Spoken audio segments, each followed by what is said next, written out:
Good morning students. आज बऱ्याच दिवसांनी म्हणण्यापेक्षा बऱ्याच महिन्यांनी म्हणलं तरी चालेल, बरोबर ना. आता आपण साहजिक आहे, ऑफलाईन बॅचेस स्टार्ट झालेले आहेत, परंतु इकॉनॉमिक्सच्या बॅचेस पॅरेलली स्टार्ट राहाव्यात म्हणून आपण काय करतो आहे, इकॉनॉमिक्सचे ऑनलाईन व्हिडिओ परत पाठवायला सुरुवात करतो आहे, बरोबर ना. तर थोडंसं लिंक तुमच्या लक्षात येण्यासाठी, बरोबर ना, मी तुम्हाला परत एकदा आठवण करून देतो की लास्ट लेक्चरमध्ये आपण चॅप्टर 7 नॅशनल इन्कमला स्टार्ट केली ती, बरोबर. आता हा जो काय चॅप्टर 7 नॅशनल इन्कम आहे, हा स्टार्ट करून आपल्याला खूप दिवस किंवा खूप 1-2 महिने झाले असतील, त्यानंतर मध्ये गॅपच पडला आपल्या, बरोबर आहे.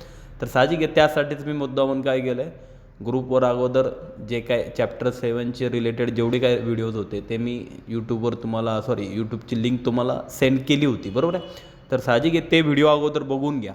मग आत्ता हा जो काही व्हिडिओ मी अपलोड करतो हा नंतर बघा, जेणेकरून तुम्हाला लिंक लागेल, मग अगोदर जे काय झालेलं आहे ते लक्षात आलं की तुम्हाला आजचंसुद्धा कळेल. ठीक आहे, चला मग सुरुवात करू आपण. आत्तापर्यंत आपण काय बघितलं की आपल्या टॉपिकचं नाव काय होतं, चॅप्टर 7 नॅशनल इन्कम. थोडंसं परत एकदा रिवाईज करतो. नॅशनल इन्कम म्हणजे काय, जसं इंडिव्हिज्युअल इन्कम असतं, एखाद्या माणसाचं इन्कम असतं, फॅमिली इन्कम असतं. फॅमिली इन्कम म्हणजे फॅमिलीमध्ये जेवढी माणसं कामाला असतील प्रत्येकाचं इन्कमची जर टोटल केली that is called family income. आणि तसंच नॅशनल इन्कम असतं, राष्ट्रीय उत्पन्न, देशाचं इन्कम असतं. मग ते कसं काढलं जातं, तर सोपी आहे बघा. मिनिंगमध्ये तुम्हाला वर दिलेलं आहे, एक मिनटं. काय होते meaning, the total income of the nation is called national income. Bus, the total income of the nation, देशाचं जे काय टोटल इन्कम असतं त्याला आपल्या देशाचं काय म्हणतात, नॅशनल इन्कम म्हणतात. हे सोप्या भाषेत झालं. आणि खाली काय दिलं होतं, in real terms national income is the flow of goods and services produce in an economy during a year. बरोबर. नॅशनल इन्कम म्हणजे काय, तर flow of goods and services produce, जेवढ्या गुड्स अँड सर्व्हिसेस प्रोड्यूस केल्या जातात in an economy, economy means country, कुठल्याही देशात during a year, वर्षभरात, फायनान्शियल इयर सगळ्यात महत्त्वाचं, कुठलंही वर्ष नाही. तर साहजिक आहे, तुम्ही अकाउंट्स पण शिकता त्यामुळे तुम्हाला माहिती आहे, फ्रॉम 1 एप्रिल टू 31 मार्च, 1 एप्रिलपासून 31 मार्चपर्यंत कुठल्याही देशात जेवढ्या गुड्स अँड सर्व्हिसेस प्रोड्यूस केल्या जातात, बरोबर ना, त्यांच्या व्हॅल्यूला काय म्हणलं जातं, नॅशनल इन्कम म्हणलं जातं. म्हणजे आपल्या भारतात 1 एप्रिलपासून 31 मार्चपर्यंत जेवढ्या छोट्या वस्तू असून दे किंवा मोठ्या वस्तू असून दे, जेवढ्या टोटल वस्तू ह्या वर्षभरात केल्या जातात त्या सगळ्यांची व्हॅल्यू, ॲडिशन ऑफ व्हॅल्यू, त्याला काय म्हणायचं, नॅशनल इन्कम म्हणायचं. ठीक आहे, हे अगोदर पण आपलं झालेलं आहे आणि याची मिनिंग वगैरे मी ऑलरेडी अगोदरच्या लेक्चर्समध्ये पण तुम्हाला सांगितलेले आहे. आज आपल्याला जो नवीन क्वेश्चन स्टार्ट करायचा आहे तो आहे methods of measurement of national income. आजचा क्वेश्चन कुठला आहे की what are the methods of measurement of national income, की हे जे काय नॅशनल इन्कम दरवर्षी आपल्या देशात कॅल्क्युलेट केलं जातं, काढलं जातं, बरोबर आहे ना. मेथड्स, त्यासाठी कुठल्या कुठल्या मेथड फॉलो केल्या जातात, तर दिलं आहे खाली, there are 3 methods of measuring national income. Actually 3 methods असतात, कुठली तरी एक मेथड गव्हर्नमेंट डिसाईड करतं आणि त्या मेथडनुसार नॅशनल इन्कम काउंट केलं जातं. तर दिलं त्यांनी, देर आर 3 मेथड्स. कुठल्या कुठल्या आहेत, first one is output method, त्यालाच अजून एक नाव आहे प्रोडक्ट मेथडसुद्धा म्हणतात. Second method is income method, and third one last method is expenditure method. अशा 3 मेथड्स आहेत. तिन्ही मेथड एकदम लॉंग आन्सरला पडू शकतात, पण नॉर्मली एवढं मोठं आन्सर आय थिंक विचारायचे चान्सेस कमी आहेत. पण पडल्या तर नॉर्मली तिन्ही मेथड पडण्यापेक्षा ह्या तिघांपैकी कुठली तरी एक मेथड आन्सर इन शॉर्ट 4 मार्काला किंवा ब्रीफ आन्सर्समध्ये पडू शकतं, बरोबर आहे ना. तर मी तिन्ही मेथड सेपरेट लेक्चर्समध्ये एक्सप्लेन करतो आहे. तर आज आपण एक काम करू, जी फर्स्ट मेथड आहे आउटपुट मेथड, ती फक्त एक्सप्लेन करू. ओके, चला मग नेक्स्ट स्लाईडमध्ये तुम्ही बघताय फर्स्ट मेथड, तुम्हाला वर हेडिंगमध्ये दिसतंय काय मेथडचं नाव, आउटपुट मेथड, आणि ऑब्लिक त्याला अजून एक नाव दिलं आहे प्रोडक्ट मेथड. ठीक आहे, चला मग सुरुवात करू. काय दिले बघा, आउटपुट मेथड म्हणजे काय, these method of measuring national income is also non as product method, की ही जी काय मेथड आहे output method is also non as product method पण म्हणतात और इन्व्हेंटरी मेथड पण म्हणतात. तर सगळ्यात महत्त्वाचं ही नावं लक्षात ठेवा. भरपूर जणं काय करतात, आउटपुट मेथड एवढंच लक्षात ठेवतात, बरोबर. आणि त्यांचं तोंडपाठ झालेलं असतं, छान समजलेलं असतं, व्यवस्थित पाठ करून पण झालेलं असतं. पण पेपरला मुद्दाहून ते आउटपुट मेथडच्या ऐवजी समजा त्यांनी प्रोडक्ट मेथड नाव टाकलं किंवा क्वेश्चन पेपरमध्ये त्यांनी इन्व्हेंटरी मेथड नाव टाकलं, तर साहजिक आहे मेथड तीच आहे, फक्त नाव वेगळं बदललं. त्यामुळे तुमची जी ही जी काय सिमिलर नेम्स आहेत, सिमिलर वर्ड्स आहेत, हे सुद्धा पाठ पाहिजेत. की आउटपुट मेथडलाच प्रोडक्ट मेथड म्हणतात आणि त्यालाच इन्व्हेंटरी मेथडसुद्धा म्हणतात. ठीक आहे. हे तर पहिल्या पॅरेग्राफमध्ये ह्यातच गेला. सेकंड पॅरेग्राफ, ह्या मेथडचा अर्थ नक्की काय किंवा ह्या मेथडमध्ये नक्की काय केलं जातं, तर दिले बघा. According to this method the economy is divided into different sectors. की ह्या मेथडमध्ये काय केलं जातं, इकॉनॉमी म्हणजे एखादी जी काही कंट्री असते, देश असतो, is divided into different sectors. त्याचे वेगवेगळ्या सेक्टरमध्ये डिवाईड केलं जातं, वेगवेगळ्या सेक्टरमध्ये वर्गीकरण केलं जातं. सच ॲज दिलं पुढं त्यांनी, agriculture, mining, manufacturing, small enterprises, commerce, transport, communication and other services. बरोबर. अशा वेगवेगळ्या सेक्टरमध्ये देशाचे काय केले जातात, भाग केले जातात. And the national income is calculated, पुढं काय वाक्य होतं, national income is calculated bye adding up all the values of final goods and services produced in such different sectors during a year. आणि मग नॅशनल इन्कम कसं calculate केलं जातं, adding up all the values of final goods and services produce in such different sectors. म्हणजे आता for example लक्ष द्या की आपल्या बॅचमध्ये समजा तुम्ही सगळेजण 10 स्टुडंट्स आहेत, तर मी काय करणार, सगळ्यांना 10 जणांना एकाच ठिकाणी पाठवू शकत नाही ना, त्यात वेळ भरपूर जाईल. त्यापेक्षा काय करणार, आपण ग्रुपिंग करणार. म्हणजे थोडक्यात काय की प्रत्येकाला एक एक ग्रुप, एकेकाला एक एक सेक्टर देऊन टाकलं. बाबा एकाला म्हणलं तू ॲग्रिकल्चर बघायचं, एकाने मायनिंग बघायचं, एकाने मॅन्युफॅक्चरिंग बघायचं, असे वेगवेगळे सेक्टर्स केले. प्रत्येकाला एक एक सेक्टर्स आपण डिवाईड करून टाकतो आणि प्रत्येकाला काय सांगणार की adding up all the values of final goods and services. म्हणजे प्रत्येकाने बाबा ज्याला ॲग्रिकल्चर दिलं त्यांनी काय करायचं, भारतामध्ये जिथं जिथं ॲग्रिकल्चर सेक्टर आहे तिथं जाऊन व्हिजिट द्यायची. त्या ॲग्रिकल्चर सेक्टरमध्ये जेवढ्या गुड्स अँड सर्व्हिसेस प्रोड्यूस केल्या जातात त्या सगळ्यांची व्हॅल्यू लिहून आणायची. बरोबर आहे ना. म्हणजे असे 10 मुलांना समजा मी 10 वेगवेगळे सेक्टर्स दिले, प्रत्येकाला फक्त एक काम सांगणार की प्रत्येकाने आपापल्या सेक्टरमध्ये जायचं, जेवढे गुड्स प्रोड्यूस केले जातात, जेवढ्या वस्तू तयार केल्या जातात त्या लिहून आणायच्या. आणि जेव्हा तुम्ही त्या सगळ्या वस्तू ज्या अमाऊंट लिहून आणताल, मी फक्त त्यांची काय करणार, adding up all the values of final goods and services. त्या सगळ्यांची मी शेवटी फायनली टोटल करणार. बरोबर आहे ना. आणि टोटल केली की that is called national income. बस. मग अशा प्रकारे आपण नॅशनल इन्कम काढू शकतो. म्हणून ह्याला आउटपुट मेथड म्हणतात किंवा प्रोडक्ट मेथड म्हणतात. का बरं प्रोडक्ट मेथड म्हणत असतील, कारण ह्याच्यामध्ये आपण प्रोडक्शन कॅल्क्युलेट करतो. बरोबर ना. ह्या मेथडमध्ये फक्त काय करतो, ह्या मेथडमध्ये मग तुम्हाला फिरायला लागणार आहे. प्रत्येकाला एक एक सेक्टर वाटून दिलं. आता ज्या मुलांवर मी ॲग्रिकल्चर सेक्टर समजा दिलं असेल, त्या मुलांनी भारतामध्ये जेवढ्या ठिकाणी ॲग्रिकल्चर केलं जातं तिथं जाऊन त्यांनी प्रोडक्शनची व्हॅल्यू लिहून काढायची. ज्या मुलांना मी मायनिंग सेक्टर दिलेलं आहे त्यांनी भारतामध्ये जिथं जिथं मायनिंग केलं जातं, खाणकाम केलं जातं, तिथं जाऊन त्यांचं इन्कम लिहून काढायचं आहे. असं प्रत्येकाने आपापलं काम त्या ठिकाणी जाऊन करून टाकायचं आहे. आणि मला येऊन फक्त फायनली रिपोर्ट द्या. मी सगळ्यांची काय करतो, adding up all the values, सगळ्या सेक्टर्सची मी ॲडिशन करतो आणि मग असं नॅशनल इन्कम असं काढलं जातं. कळलं नक्की. आउटपुट मेथड म्हणजे आणि ह्याच्यामध्ये कसं नॅशनल इन्कम कॅल्क्युलेट केलं जातं. Third paragraph, while using this method the care must be taken. ह्या मेथडमध्ये एक मेथड चांगली आहे, पण ह्या मेथडमध्ये थोडासा एक चान्सेस असतो, तो म्हणजे डबल काउंटिंग होण्याचे चान्सेस असतात. बरोबर ना. आता फॉर एक्झाम्पल ज्यांच्यावर ॲग्रिकल्चर दिलेलं आहे ती मुलं ॲग्रिकल्चरमध्ये जाणार. फॉर एक्झाम्पल असं ॲज्युम करा की एखाद्या शेतात गेल्यानंतर तिथं शेतकऱ्याला विचारलं, बाबा तुम्ही काय पिकवलं, त्यांनी सांगितलं बा आम्ही ऊस पिकवला आहे, शुगर केन. ओके. त्याचं प्रोडक्शन तुम्ही लिहून घेतलं, बाबा त्याचं प्रोडक्शन किती आहे, 1010. बरोबर, 1000 टन, 1000 टन त्यांनी ऊस तयार केला, तुम्ही त्यात लिहून काढलं. पण तोच ऊस पुढे जाणार आहे आणि त्या ऊसाचे पुढे काय होणार आहे, साखर होणार आहे. बरोबर आहे ना. Sugar cane it converted into sugar, तो शुगरमध्ये कन्वर्ट होणार आहे. त्यामुळं शुगरची व्हॅल्यू परत पकडली जाणारच आहे. कारण जी मुलं बाबा फॅक्टरीमध्ये जाणार आहेत, फॅक्टरी सेक्टरमध्ये इंडस्ट्रीयल सेक्टरमध्ये जे जाणार आहेत ते तिथं गेल्यावर शुगरची व्हॅल्यू विचारणार, ते परत शुगरची व्हॅल्यू लिहून काढणार. म्हणजे ह्याचा अर्थ शुगर केन एकच आहे आणि शुगर पण एकच आहे, पण त्याची व्हॅल्यू 2 वेळा पकडल्या जाते ना. त्यामुळं त्यांनी काय दिलं बघा, third paragraph, while using this method, की ही मेथड शक्यतो वापरताना the care must be taken, की एक काळजी तुम्ही नक्की घ्यायची, ती म्हणजे कुठली, to avoid multiple or double counting, की शक्यतो डबल काउंटिंग मल्टिपल काउंटिंग जे काय असतं ते अवॉइड करण्याचा प्रयत्न करा, ते टाळण्याचा प्रयत्न करा.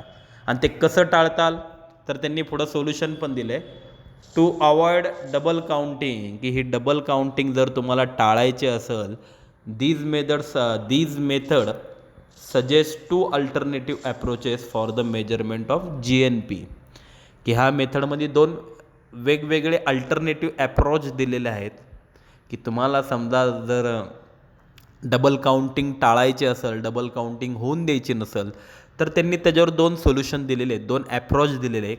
नीट बघा खाली, फर्स्ट अप्रोच दिला आहे फायनल गुड्स अप्रोच आणि सेकंड दिला आहे व्हॅल्यू ॲडेड अप्रोच. बरोबर आहे ना, 2 त्यांनी दिलेले आहेत, final goods approach and value added approach. तर ह्यांचा अर्थ काय आहे आणि ह्यांच्यामुळे डबल काउंटिंग कशी टाळली जाते हे आपण आता पुढे डिटेलमध्ये बघू. ओके, चला त्यामध्ये फर्स्ट फायनल गुड्स अप्रोच, हे ह्याच्यातच या, म्हणजे जी आपण पहिली मेथड बघतोय ना, आउटपुट मेथड, त्याच्यामध्येच हे, म्हणजे थोडक्यात ही पहिली मेथड खूप मोठी आहे आणि मोठी असल्यामुळे साहजिक आहे ह्या तिघांपैकी ही पहिलीच मेथड जास्त IMP आहे. नॉर्मली 2 मेथड ज्या पुढच्या बघणार आहोत ना, इन्कम मेथड आणि एक्सपेंडिचर मेथड, त्या नॉर्मली जास्त एक वेळ पडत नाही, पण ही जी पहिली मेथड बघते आउटपुट मेथड, हीच जास्त IMP आहे. का IMP आहे, कारण ह्याच्यामध्ये मेथड पण आहे प्लस त्याच्यामध्ये 2 अप्रोच पण आहेत, मग त्यामुळं रायटिंगला मोठं आहे, त्या मानाने हीच मेथड शक्यतो जास्त IMP. चला मग 2 अप्रोच त्यांनी दिलेले आहेत, एक एक बघू. पहिलं दिलं आहे final goods approach. Final goods approach म्हणजे सोपं आहे, की ह्याच्यामध्ये फक्त काय करायचं, नावातनंच कळलं असेल. ठीक आहे, चला आपण बघू, वाचू, म्हणजे सोपं आहे. काय दिलं बघा, final goods are those goods which are ready for final consumption. बरोबर आहे.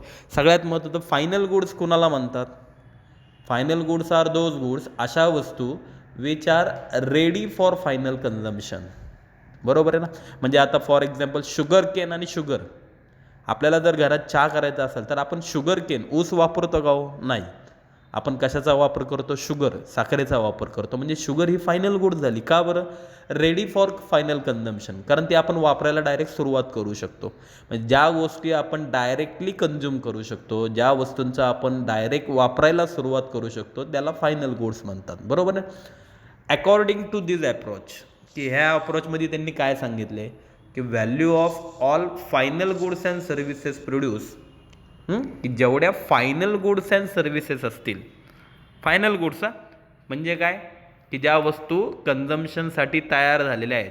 म्हणजे फॉर एक्झाम्पल लक्ष द्या, की तुम्ही चालता चालता समजा तुम्हाला पहिली शेती दिसली, त्या शेतीमध्ये समजा ऊस तयार केला असेल, तर तुम्ही त्या शेतीमध्ये जायचंच नाही, त्या शेतकऱ्याला जाऊन विचारायचंच नाही. का बरं, कारण तुम्हाला माहिती आहे तो ऊस आहे आणि त्या ऊसाची पुढे साखर तयार होणार आहे. त्यामुळं ऊस हा फायनल गुड्स येतो का, नाही. Sugar cane is not a final good, sugar cane हा इंटरमिजिएट गुड झाला, रॉ मटेरियल झाला. त्यामुळे तिकडं जाऊच नका. Value of all final goods and services produce, जेवढ्या फायनल गुड्स आणि services produce in primary, secondary and tertiary sector, primary, secondary and tertiary sector, ह्या तिन्ही सेक्टरमध्ये जेवढ्या फायनल गुड्स प्रोड्यूस केल्या जातात, आर इन्क्लुडेड, तेवढ्याच वस्तू फक्त काय करा, इन्क्लुडेड करा. And the values of all intermediate goods are ignore, आणि जेवढ्या इंटरमिजिएट गुड्स असतील, कुठला शब्द ह्याच्यात होता, इंटरमिजिएट. इंटरमिजिएट म्हणजे रॉ मटेरियल, कच्चा माल, मध्यस्थी. ठीक आहे, की जेवढ्या इंटरमिजिएट गुड्स असतील, आर इग्नोर, त्यांची व्हॅल्यू मात्र काय करा, इग्नोर करा. बस. फायनल गुड्स अप्रोच म्हणजे ह्याचा अर्थ काय करा, फक्त फायनल गुड्सचीच व्हॅल्यू पकडायची. जर तुम्हाला एखादी वस्तू अशी वाटली की अरे हा रॉ मटेरियल आहे, हा कच्चा माल आहे, किंवा हा इंटरमिजिएट गुड्स आहे, तर तिकडे व्हिजिट देऊच नका, त्यांची व्हॅल्यू इन्क्लूड करूच नका. फक्त जिथं जिथं फायनल गुड्स तयार होतात, तेवढ्याच फायनल गुड्सची व्हॅल्यू आपण फक्त काय करायची, ॲड करायची. फॉर एक्झाम्पल दिले, लगेच कळेल तुम्हाला, किंवा तुम्हाला आधी पण कळलं असेल. काय दिलं एक्झाम्पल बघा, the price of bread includes, की जो काय आपण ब्रेड खातो, साहजिक आहे आपण चहाबरोबर कधी कधी ब्रेड खातोच, तर त्या ब्रेडमध्ये काय काय इन्क्लूड असतं? द कॉस्ट ऑफ व्हीट, साहजिक आहे. ब्रेड कशापासून तयार होतो बाबा? गव्हापासून तयार होतो. मेकिंग ऑफ फ्लॉवर, बरोबर ना, त्या गव्हाचं काय केलं जातं? पीठ केलं जातं, फ्लोअर, बरोबर आहे, एक्सेट्रा. मग साहजिक आहे त्या ब्रेडमध्ये wheat and flour are both intermediate goods, बरोबर ना. मग त्या ब्रेडमध्ये तो गहू, त्या गव्हाचं जे काय पीठ असतं म्हणजे wheat and flour are both intermediate goods, त्या इंटरमिजिएट गुड्स झाला. तुम्ही जेव्हा डायरेक्ट ब्रेडची व्हॅल्यू पकडताय, मग ह्याचा अर्थ गहू आणि पीठ दोघांची व्हॅल्यू पकडायची गरज नाही आहे. म्हणून त्यांनी दिले their values are paid up during the process of production. ह्या दोघांची व्हॅल्यू म्हणजे कोणाकोणाची, व्हीट अँड फ्लोअर, गव्हाची आणि पिठाची, दोघांची व्हॅल्यू काय केलेली असती? आर पेड झालेली असती during the process of production. जेव्हा त्या गव्हापासून त्या गव्हाचा काय तयार होतो? ब्रेड तयार होतो. ह्या प्रोडक्शन प्रोसेसमध्ये दोघांची व्हॅल्यू, गव्हाची पण व्हॅल्यू आणि पिठाची पण व्हॅल्यू काय झालेली असती? पेड झालेली असती. म्हणून त्यांनी काय शेवटचं वाक्य दिलं? In the final product that is bread the value of intermediate goods are already included. त्यामुळे जेव्हा तो फायनल प्रोडक्ट ब्रेड तयार होतो ना, तेव्हा तो ब्रेड तयार होता होता काय होतं? The value of intermediate goods are already included. त्यांची व्हॅल्यू त्याच्यात काय झालेली असती? इन्क्लूड झालेली असती. ब्रेड डायरेक्ट तयार होत नाही. पहिल्यांदा म्हणजे जी कंपनी ब्रेड तयार करत असेल ती पहिल्यांदा गहू विकत घेते, मग तिथं गव्हाचे पैसे देऊन टाकले, बरोबर आहे. त्यानंतर त्या गव्हाचं पीठ करतात, पीठ केल्यावर पिठाचे पैसे देऊन टाकले, आणि मग आता फायनली ते सगळे पैसे देत देत त्यांचा तो ब्रेड तयार होतो. मग ते ब्रेड आपल्याला मीन्स कस्टमरला विकतात. मग आपल्याला विकताना सगळे पैसे आपल्याकडनं ते काढून घेणार, म्हणजे गव्हाचे पैसे पण इन्क्लूड झाले, पिठाचे पैसे पण इन्क्लूड झाले, बरोबर ना. म्हणून त्यांनी काय सांगितलं? Thus to avoid this multiple counting. मग ही मल्टिपल काउंटिंग, डबल काउंटिंग टाळण्यासाठी काय करा? The value of only final product or goods must be computed means calculated. की फक्त ज्या फायनल गुड्स असतील, फायनल प्रोडक्ट असतील, त्यांचीच व्हॅल्यू फक्त काय करा? Must be included. Intermediate goods पकडायच्या नाही. तुम्ही ब्रेडच्या कंपनीत गेला तर डायरेक्ट ब्रेडची व्हॅल्यूच पकडा, बाकी मग गहू किती, पीठ किती ते पकडत बसू नका. ही मेथड चांगली आहे. फायनल गुड्स ही मेथड नाही, हा ॲप्रोच चांगला आहे. आउटपुट मेथडमध्ये जेव्हा मी तुम्हाला कामाला लावलं की चला बाबा प्रत्येक कंपनीत जाऊन पटापट प्रोडक्शन लिहून आणा, पण तुम्ही मला लगेच विचारायचं सर कुठला ॲप्रोच फॉलो करू? फायनल गुड्स ॲप्रोच फॉलो करू का दुसरा अजून एक ॲप्रोच बघायचा आहे? पण फायनल गुड्स ॲप्रोच चांगला आहे, कारण ह्या ॲप्रोचमध्ये फक्त काय करायचं? ज्या फायनल गुड्स दिसतील त्यांचीच व्हॅल्यू इन्क्लूड करायची. जर एखादी इंटरमिजिएट गुड दिसली तर ती इन्क्लूड करायची नाही. ओके. आता सेकंड ॲप्रोच अजून आहे याच्या पुढं, व्हॅल्यू ॲडेड ॲप्रोच. ह्याचा अर्थ काय बघा? व्हॅल्यू ॲडेड अप्रोच म्हणजे काय? थोडक्यात काय?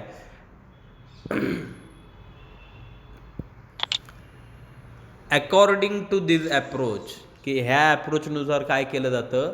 The value added at each stage of the production process is included. मगाशी फक्त कोणाची व्हॅल्यू ॲड केली जाते? फायनल गुड्स अप्रोचमध्ये फायनल गुड्सचीच व्हॅल्यू अप्रोच करायची. पण एखादीने ठरवलं नाही सर मला प्रत्येकाची व्हॅल्यू ॲड करायची, तर करा, पण ॲट ईच स्टेज, प्रत्येक स्टेजला किती त्याची व्हॅल्यू ॲड होत चालली, बरोबर आहे ना, तेवढीच व्हॅल्यू फक्त इन्क्लुडेड करायची. म्हणजे थोडक्यात काय? तर नीट बघा, एक काम करू आपण, चार्ट बघू. पहिल्यांदा खाली एक चार्ट दिला आहे बघा. तर त्यामध्ये बघा कॉटन व्हॅल्यू ऑफ आउटपुट आणि व्हॅल्यू ऑफ इनपुट जरा उलटं झाले. व्हॅल्यू ऑफ इनपुट पहिला पाहिजे, व्हॅल्यू ऑफ आउटपुट नंतर पाहिजे. तुम्ही नोट डाऊन करताना इनपुटला अगोदर घ्या, आउटपुटला, ते 2 कॉलमची आदला बदल करा. कॉटन, आता कॉटन म्हणजे काय हो? कॉटन म्हणजे थोडक्यात कापूस, बरोबर आहे. आता व्हॅल्यू ऑफ इनपुट 0, ते कापसाचं प्रोडक्शन कोण करतं? शेतकरी करतो. त्यामुळं ते काय कोणाकडनं तो आणत नाही, तो स्वतः तयार करतो. प्रोडक्शनच्या प्रोसिजरला सुरुवात कोणापासून झाली? शेतकऱ्यापासून सुरुवात झाली, म्हणून इनपुट 0 आहे आणि व्हॅल्यू ऑफ आउटपुट 150 दिली, बरोबर आहे ना. इनपुट 0 आणि व्हॅल्यू ऑफ आउटपुट 150, 150. म्हणजे ह्याचा अर्थ त्या शेतकऱ्यांनी स्वतः कापूस तयार केला आणि किती रुपयाला तो विकतोय? आता 150 रुपयाला विकतोय. म्हणजे ह्याचा अर्थ त्यांनी किती व्हॅल्यू ॲड केली? स्वतःची 150 रुपये त्यांनी स्वतःचे काढले, बरोबर आहे. आता त्यांनी तो कापूस कुणाला विकला, तिथं खाली दिले यार्न. यार्न मीन्स म्हणजे कापसाची काय करतो आपण, ते लोकर तयार करतो, बरोबर आहे ना. मग त्यांनी कुठल्या तरी यार्न फॅक्टरी असेल की जिथं लोकर वगैरे तयार केला जातो, धागा तयार केला जातो, तिथं त्यांनी दिला. आता ती जी कंपनी असेल जिथं ती लोकर तयार केली जाते, ती फॅक्टरी काय म्हणणार, व्हॅल्यू ऑफ इनपुट 150. ते काय म्हणणार, आम्हाला कितीला पडला कापूस, 150ला, बरोबर आहे ना. आता आम्ही त्याची लोकर करणार, मग साहजिक आहे त्यांना 150ला पडल्यावर ते समोरच्याला 150लाच विकणार का, नाही. व्हॅल्यू ऑफ आउटपुट किती आली, व्हॅल्यू ऑफ आउटपुट 250. म्हणजे थोडक्यात इनपुटचा अर्थ त्यांना कितीला पडलं आहे, 150ला, पण ते समोरच्याला आता कितीला विकणार आहे, 250, 250ला. मग ह्याचा अर्थ 150ची वस्तू जर ते 250ला विकतात आहे, तर त्यांनी किती व्हॅल्यू, स्वतःचा किती प्रॉफिट ॲड केला, 100 रुपीज. बघा शेजारी, व्हॅल्यू ॲडेड 100 रुपीज, कळलं. आता हे जी काही लोकर तयार झाली, हे कुणाकडे पाठवणार, क्लोथ फॅक्टरी, की जिथं आता कपडे तयार केले जातात, बरं. ह्यांनी काय तयार केलं, लोकर, धागा तयार केला. आता हे धाग्याचे कपडे तयार करणार, म्हणून पुढं क्लोथ. आता ती क्लोथ फॅक्टरी काय म्हणणार, आम्हाला धागे, व्हॅल्यू ऑफ इनपुट, आम्हाला धागा कितीला पडला आहे, 250ला. मग आता आम्ही त्याचे क्लोथ तयार करणार, कापड तयार करणार. ते कापड आम्ही काय समोरच्याला 250लाच विकणार का, नाही. व्हॅल्यू ऑफ आउटपुट किती आहे, 400. म्हणजे त्यांना पडले 250ला, आणि ते आउटपुट ते कितीला विकतात, ते 400ला. म्हणजे ह्याचा अर्थ त्यांनी किती रुपये प्रॉफिट काढला, मधल्यामध्ये 150 रुपये, बरोबर ना. 250चं 400ला विकतात आहे, दॅट मीन्स 150 रुपीज, 150 रुपये त्यांनी प्रॉफिट काढला. ओके, नक्की कळलं. प्रत्येकजण आपापला प्रॉफिट त्यामध्ये काय करत चाललेत, ॲड करत चाललेत, व्हॅल्यू ॲडेड. ओके. आता हा जे काही कापड तयार झालं, हे कापड कुठं जाणार, जिथं शर्ट तयार केले जातात. म्हणजे आता ते कापड स्टिचिंग करणार, कट करणार, मस्तपैकी शिवणार, आणि त्याचे कपडे, शर्ट वगैरे तयार करणार, फायनल गुड, बरोबर आहे. मग आता साहजिक आहे, ते शर्ट जिथं तयार झाले, ते जिथं ते शर्टची फॅक्टरी असेल, ते काय म्हणणार, बाबा आम्हाला कापड कितीला पडलं, व्हॅल्यू ऑफ इनपुट 400. मग आम्ही त्या कापडाचा शर्ट तयार केला, आम्ही थोडीच मग 400ला विकणार, आम्हाला 400ला कापड पडले, आम्ही शर्ट कितीला विकणार, 500ला. म्हणजे ह्याचा अर्थ त्या शर्ट फॅक्टरीने किती रुपये ॲड केले, स्वतःचा प्रॉफिट 100 रुपीज. म्हणजे फायनली तो जो शर्ट, त्या कापसापासून तो जो फायनली शर्ट तयार झाला, तो शर्टची व्हॅल्यू किती आहे, 500 रुपये. मग जर पहिली मेथड असते, फायनल गुड्स ॲप्रोच, मेथड म्हणतो मी, ॲप्रोच. काय काय म्हणतील, नाही सर आम्ही हे बाकीच्या कंपन्यांमध्ये जाणारच नाही, कॉटन, यान, क्लोथ, आम्ही डायरेक्ट शर्ट फॅक्टरीमध्ये जातो, डायरेक्ट विचारतो कितीला बाबा तुझं शर्ट, 500 रुपयाला, चल 500 रुपये ॲड केले, फायनल गुड ॲप्रोच. पण व्हॅल्यू ॲडेड ॲप्रोचमध्ये काय केलं जातं, इथं प्रत्येक कंपनीत जातात, कॉटनमध्ये पण जातात, यानमध्ये पण जातात, क्लोथमध्ये पण जातात, शर्टमध्ये पण जातात. ठीक आहे, मग प्रत्येक ठिकाणी व्हिजिट द्या, पण प्रत्येक ठिकाणी व्हिजिट दिल्यावर प्रत्येकाची सेलिंग प्राईस नका विचारू, किती व्हॅल्यू ॲडेड केली ते विचारा. म्हणजे आता नीट बघा, हा जो लास्ट कॉलम आहे, कॉटन कंपनीत जाताल म्हणजे शेतकऱ्याकडे जेव्हा जाताल, त्याला काय म्हणताल, बाबा तुझा कापूस तू कितीला विकला, 150ला विकला, बरोबर आहे. त्यानंतर यान, जिथं बाबा ते धागे तयार केले, त्यांच्याकडे जाताल, तर त्यांना असं नका विचारू तुम्ही धागे कितीला विकले. तुम्ही जर त्यांना विचारलं धागे कितीला विकले, तर बाबा ते सांगतील 250ला विकले. मग तुम्ही क्लोथमध्ये जाताल, त्यांना सांगताल बाबा की तुम्ही क्लोथ कितीला विकलं, ते म्हणतील आम्ही 400ला विकलं.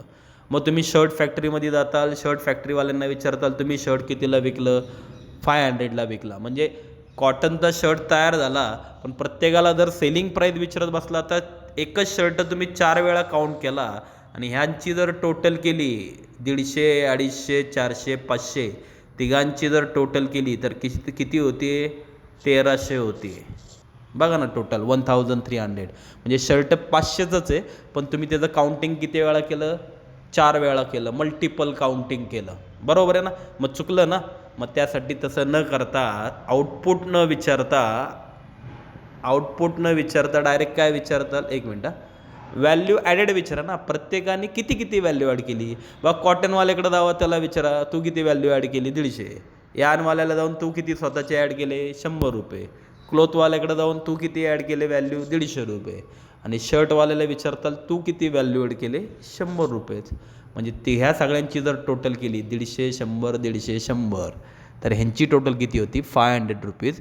म्हणजे बरोबर त्या शर्टाची फायनल व्हॅल्यू 500 झाले नाही इन्क्ल्यूड. मग डायरेक्ट पकडायचे तर डायरेक्ट 500च पकडा, किंवा ज्याला ह्याला प्रत्येक स्टेजला पकडायचं असेल, नाही मला 4 ठिकाणी फिरायचं, ठीक आहे, मग 4 ठिकाणी फिरा, मग प्रत्येकाची फक्त जी व्हॅल्यू ॲडेड आहे तेवढीच फक्त ॲड करायची. ओके, नक्की कळलं? म्हणून त्यांनी त्या टेबलचं एक्सप्लेनेशन दिलं बघा. In the above table the value of final goods is 500, की ह्या वरच्या टेबलमध्ये जो फायनल गुड्स होता, शर्ट होता, तो किती रुपयाचा होता? 500 रुपयाचा होता. The sum total of value added at each stage of production is also 500. The sum total of value added, आणि जी काय व्हॅल्यू ॲडेड आहे 150, 100, 150, त्यांचीसुद्धा total at each stage of production is also 500. त्यांची पण टोटल 500च होती. Thus the total value added is equal to the value of final goods. मग ही जी काय मी व्हॅल्यू ॲडेडची टोटल केली, टोटल व्हॅल्यू 500 आली, is equal to the value of final goods. हेच 500 म्हणजे कुणा एवढे आले? त्या शर्टच्या फायनल गुड्स एवढे आले. म्हणजे तुमच्याकडे 2 ऑप्शन्स आहेत. एकतर काय करा, final goods approach, direct final गुड्सचीच व्हॅल्यू पकडा, किंवा ज्याला प्रत्येक स्टेज ऑफ प्रोडक्शनमध्ये जायचं आहे त्यांनी मग व्हॅल्यू ॲडेडच पकडा. कळलं नक्की? म्हणजे 2 अप्रोच आहेत. कुठले कुठले? एक फायनल गुड्स अप्रोच आणि एक व्हॅल्यू ॲडेड अप्रोच. आणि इथपर्यंत लिहिल्यावर तुमची फर्स्ट मेथड संपली. म्हणजे आत्ताशी फर्स्ट मेथड झाली. परत एकदा नीट बघा. मेथड्स ऑफ, आज आपण काय बघितलं आहे? Methods of measurement of national income, की नॅशनल इन्कम कसं कॅल्क्युलेट केलं जातं, आणि त्याच्या 3 मेथड्स आहेत. तर त्या 3 मेथड्समधली आपण फक्त कुठली मेथड बघितली? पहिली मेथड आज बघितली. बाकीच्या 2 मेथड्स आपण नेक्स्ट लेक्चरमध्ये कवर करू. ठीक आहे? Okay, bye.